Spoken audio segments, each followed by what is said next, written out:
Friends, आज हम Hindi subject से लेसन प्लान बना रहे हैं, जिसमें सबसे पहले लेसन प्लान में दिनांक लिखते हैं। फिर छात्र अध्यापक या छात्र अध्यापिका का नाम, मतलब जो पढ़ा रहा है उसका नाम। फिर किस स्कूल में पढ़ा रहे हैं, किस विद्यालय में पढ़ा रहे हैं उसका नाम। फिर किस कक्षा में पढ़ा रहे हैं उसका नाम। फिर यहाँ कालखंड लिखते हैं, मतलब किस कालखंड में आप पढ़ा रहे हैं। फिर यहाँ उसके नीचे समय अवधि लिखते हैं, मतलब कि कक्षा कितने मिनट की या कितने समय तक की है। फिर किस दिन पढ़ा रहे हैं वो लिखते हैं। फिर विषय, किस विषय पे पढ़ा रहे हैं वो लिखते हैं। जैसे मैंने हिंदी विषय का बनाया है तो यहाँ हिंदी लिखा है। और प्रकरण में उस टॉपिक लिखते हैं या शीर्षक, कि किस टॉपिक या शीर्षक पे आपको लेसन प्लान बनाना है। फिर इसके बाद सबसे पहले समान उद्देश्य लिखा जाता है।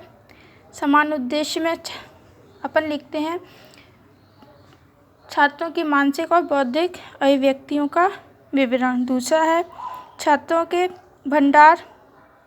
शब्द भंडार में वृद्धि करना। फिर छात्रों की भाषा और भाषा से संबंधित जानकारी की अभिव्यक्ति करना।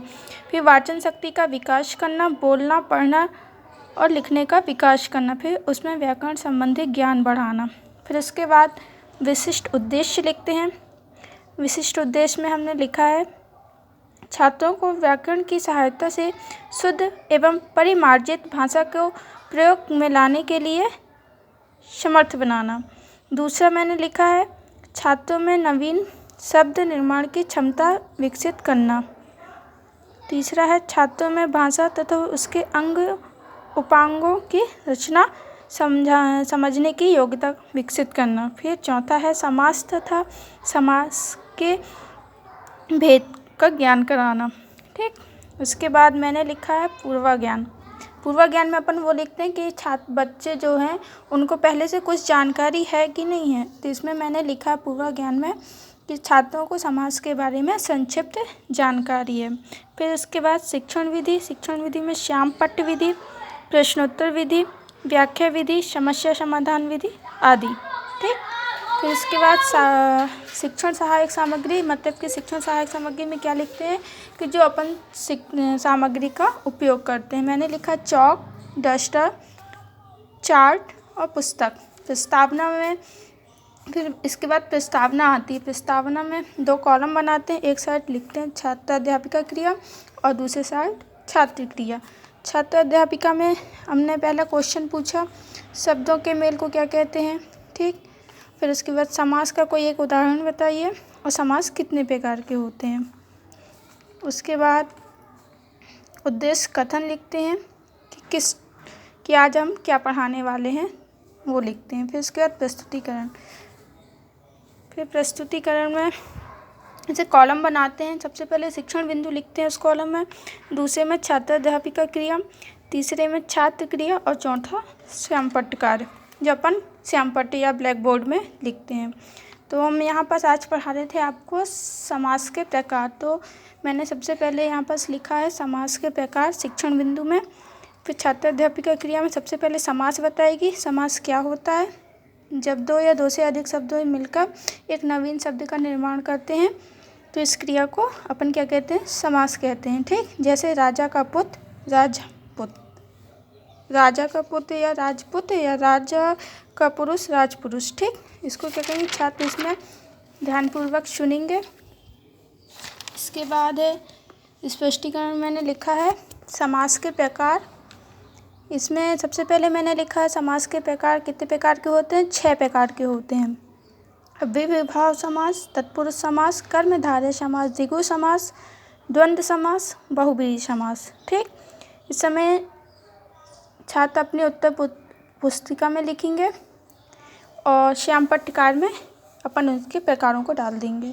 फिर इसके बाद सबसे पहले मैंने लिखा है अव्ययीभाव समास, उसका स्पष्टीकरण किया है। अव्ययीभाव समास क्या कहलाता है,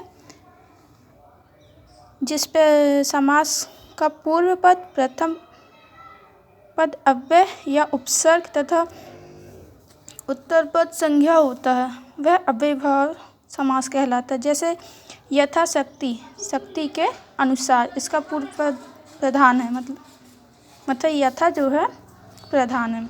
इसको छात्र क्या करेंगे, ध्यानपूर्वक सुनेंगे।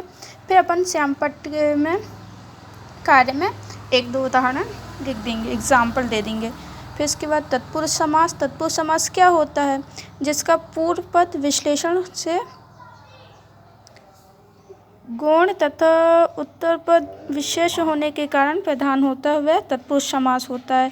फिर तत्पुरुष समास होता है, इसके दोनों पदों के बीच कारक चिन्हों का लोप होता है तथा विग्रह करते समय कारक स्पष्ट होते हैं, जैसे रसोई घर, रसोई के लिए घर।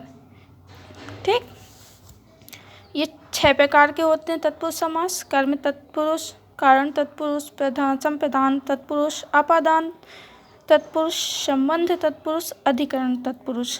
ठीक, फिर अपन उनके एक एग्जाम्पल दे देंगे। श्यामपट्ट में भी एक एग्जाम्पल लिख देंगे।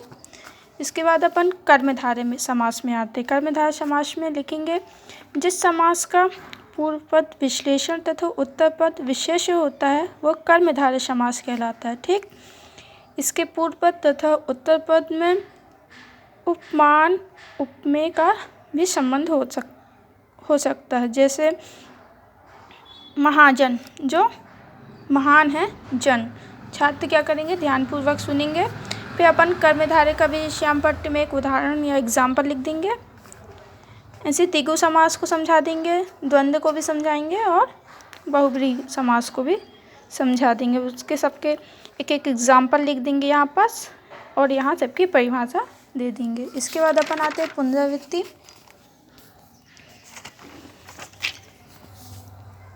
पुनरावृत्ति में अपन करेंगे, पूछेंगे समास कितने प्रकार के होते हैं, तत्पुरुष समास किसे कहते हैं, अव्ययीभाव समास किसे कहते हैं, बहुब्रीहि समास क्या है, और द्वंद्व समास का कोई एक उदाहरण बताइए। ठीक, फिर उसके बाद अभ्यास कार्य। अभ्यास कार्य में अपन कोई भी मतलब एग्जाम्पल ले लेंगे और उसके बारे में पूछेंगे कि ये कौन सा समास है।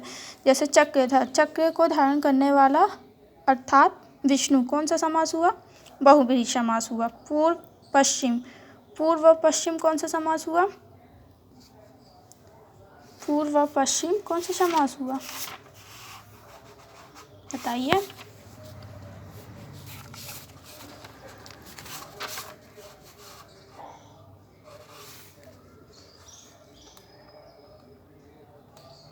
पूर्व पश्चिम द्वंद्व समास हुआ। नव ग्रह, 9 ग्रहों का समूह द्विगु समास हुआ। नीली है गाय, नीली है, नील गाय का हो जाएगा नीली है जो गाय, मतलब नील गाय, ये हो जाएगा अपना कर्मधारय समास। और पाठशाला, पाठ के लिए शाला तत्पुरुष समास हो जाएगा। ठीक, फिर इसके बाद अपन गृह कार्य में लिखते हैं, तत्पुरुष समास को विस्तार पूर्वक समझाइए और समास के प्रकार बताइए। इस प्रकार अपन गृह कार्य दे देते हैं। फिर उसके बाद पर्यवेक्षक के हस्ताक्षर, मार्गदर्शक हस्ताक्षर और छात्र अध्यापिका के हस्ताक्षर लिखते हैं।